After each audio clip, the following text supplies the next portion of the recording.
राजा जी, बड़ी दिन से हम सुनीला गौना करा के हमरा के लेके आईनी, तो हमारा आपसे एक कहना है, रिक्वेस्ट है। का कह दिया सुरदार रुका, का कहे कि देखबे माऊ का सहरिया दिलवा लागल हो पिया, देखबे माऊ का सहरिया दिलवा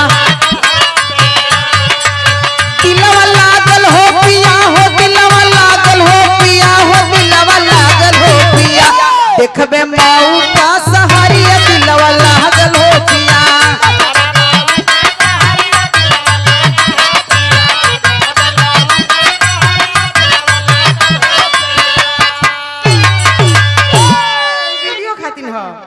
ये देखे अमूल्य सम्मान आशीर्वाद भरा प्रदान हुआ हमारे गुरुजी माननीय श्री गौरी शंकराचार्य जी, जिनके विषय में कुछ कहना ही नहीं है, आप सब लोग चित परिचित है। आपकी ओर से सादर यह कईयों सौ रुपया देकर के सम्मानित किया गया और सुंदर पुष्पहार, पुष्प के पंखुड़ियों से गूंथा हुआ हार और एक सुंदर दुपट्टा देकर के सम्मानित किया गया। आपको बहुत बहुत प्रणाम करते हैं, सब भैया लोगों के प्रणाम बा। ये गुरु जी का हमारा आदेश है। देखो आज गुरु गुसैया का त्योहार है, ना होगा गुसाई जब गुरु जी का आदेश होगा।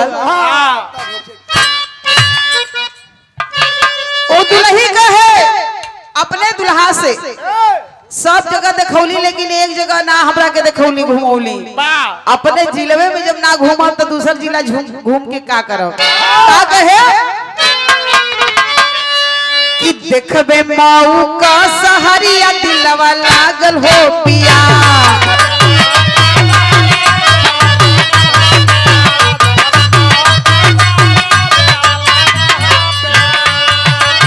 दिलवा लागल हो पिया, हो दिलवा लागल हो पिया, हो दिलवा लागल हो पिया, देखबे माऊ का सहरिया दिलवा लागल।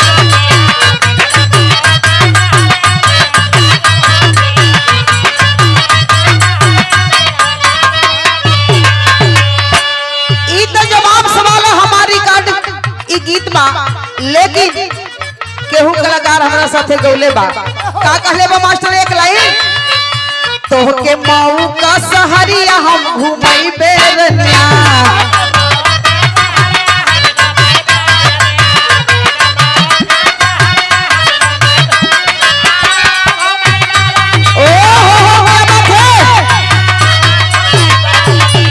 तोहके माऊ का सहरिया हम घुमई बेरनिया।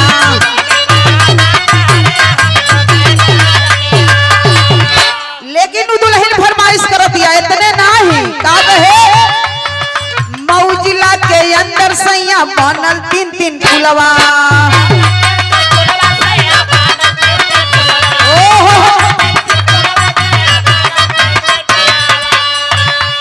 बनल 3-3 पुलवा, राजा बनल 3-3 पुलवा।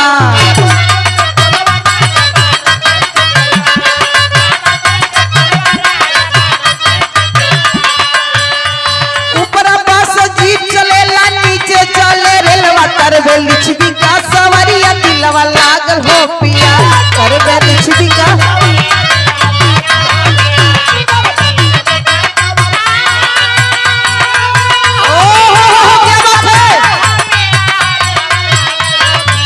करबे लिछबी का सवरिया दिलवा लागल हो।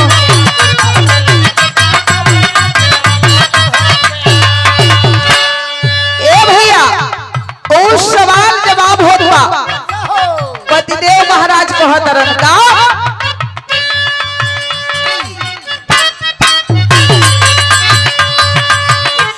मऊ जिला के अंदर गोरिया रानीपुर सुहाना,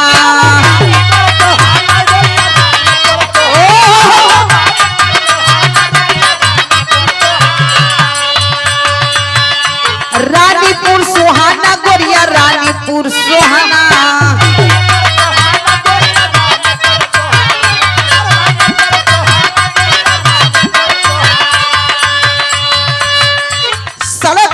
स्कूल बनल बा जेकर न्यू पुराना जेहमे 52 गो दुआरिया हम घुमैबे गोरिया।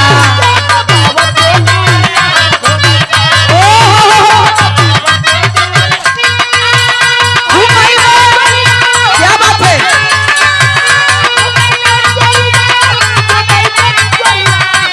क्या बात है। जेहमे 52 गो दुआरिया हम घुमैबे गोरिया।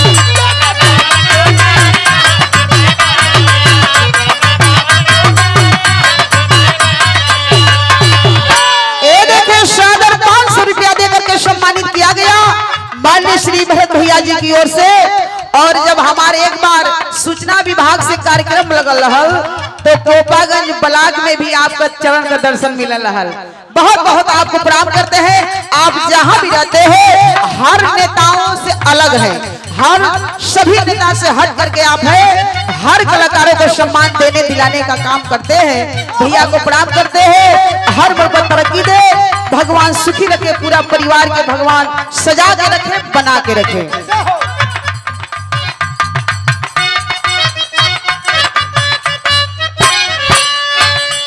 मौजिला के अंदर गोरिया रानीपुर सोहाना।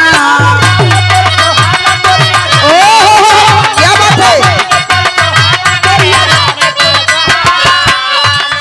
रानीपुर सोहाना गोरिया रानीपुर सोहाना।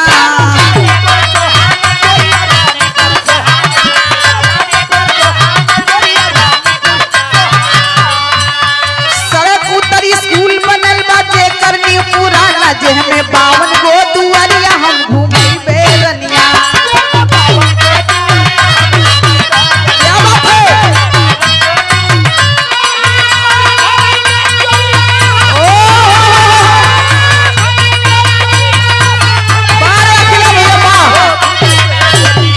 जेहमे 52 गो दुआरिया हम घुमैबे रनिया।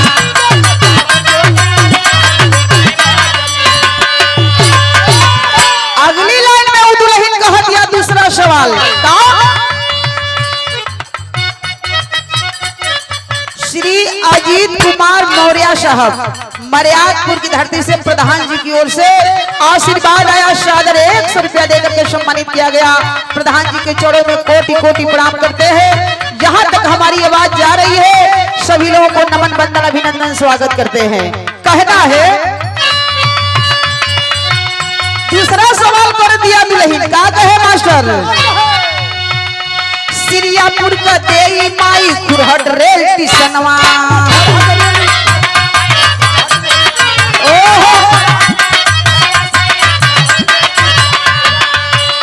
खुरहट रेल स्टेशनवा ये भैया खुरहट रेल स्टेशनवा।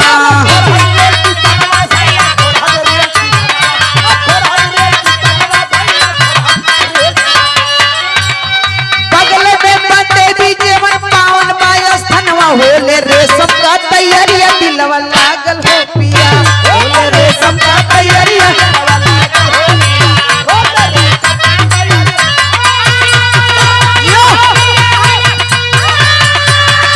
क्या बात है।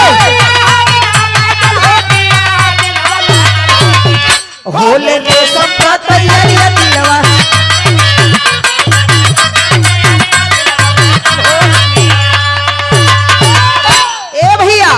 कम समय बा उधर से संकेत होगा कि तनी जाए तो आप धीरे धीरे अंतिम लाइन हमारे गीत के कहना है। आई गुरु दरबार में ई नाचल गावल ठीक ना है लेकिन बहुत कहना बा हमारे गीत के आखिरी लाइन में कैसे लगल भैया। मौजिला के अंदर गोरी तमसा नदी किनार।